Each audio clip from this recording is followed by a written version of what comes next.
পহেলগাঁও কাণ্ডের পর অপারেশন সিন্দুরের মাধ্যমে পাকিস্তানকে একের পর এক প্রত্যাঘাত করেছে ভারত।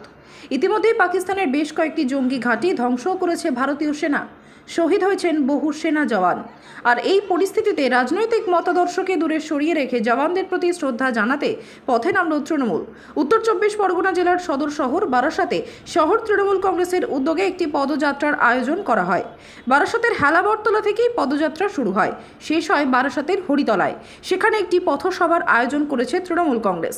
বারাসাত শহর তৃণমূল কংগ্রেসের উদ্যোগে এদিনের এই মিছিলে উপস্থিত ছিলেন বারাসাত পুরসভার chairman Ashwini Mukherjee, vice chairman Tapas Dasgupta, CIC Soumen Acharya, বিশিষ্ট কাউন্সিলর বিবর্তন সাহা, বারাসাত জেলা তৃণমূল কংগ্রেসের মুখপাত্র সুনীল মুখার্জি সহ তৃণমূল কংগ্রেসের অন্যান্য নেতৃবৃন্দ।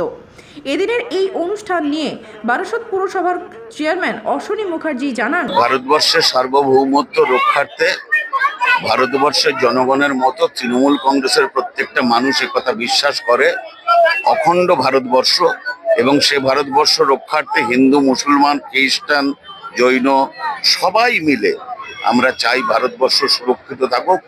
এবং কোনো অশুভ শক্তি যদি আগ্রাসী মনোভাব নিয়ে ভারতবর্ষকে বিভাজিত করবার চেষ্টা করে, তার বিরুদ্ধে আমরা সবাই মিলে আজকে রাজপথে তৃণমূল কংগ্রেসের সর্বময় নেত্রী মমতা ব্যানার্জির আদর্শে আমরা অনুপ্রাণিত। তার আহ্বানে আমরা দলীয় ফ্ল্যাগের সাথে সাথে জাতীয় পতাকা নিয়ে আমরা বীর জওয়ানদের প্রতি শ্রদ্ধার্ঘ্য অর্পণ করবার জন্য আমরা মিলনের মাঠ থেকে শুরু করে ডাকবাংলো হয়ে আমরা বারাসাতের হরিতলা মোড়ে শেষ করব। এবং ওদের যে আত্মত্যাগ, এই জওয়ানদের, তাদেরকে আমরা স্যালুট জানানোর জন্য ওখানে একটা পথসভা করব।